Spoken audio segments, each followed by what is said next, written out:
বিএনপির স্থায়ী কমিটির সদস্য সালাউদ্দিন সাহেব, উনি গতকালকের ঘটনায় জুলাই যোদ্ধা যারা গতকালকে আহত হয়েছে তাদেরকে ফ্যাসিস্ট আওয়ামী লীগের অনুসারী হিসেবে তাদেরকে আখ্যা দিয়েছেন।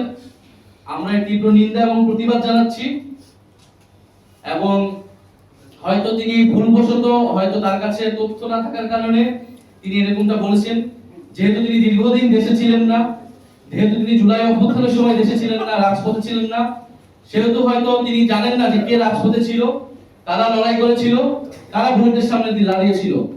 আতিকুল গাজী যার হাত কাটা গিয়েছে, তাকে যখন ফ্যাসিস্ট আওয়ামী লীগের দোসর বলা হয়, যখন শহীদ মীর মুগ্ধের বাবাকে ফ্যাসিস্ট আওয়ামী লীগের দোসর বলা হয়, শহীদ ইয়ামিনের বাবাকে ফ্যাসিস্ট আওয়ামী লীগের দোসর বলা হয়, তাদের যে কোনো দাবির জন্যই, দাবির প্রেক্ষিতে, সেটা আমাদের জন্য খুবই কষ্টের, খুবই বেদনাদায়ক।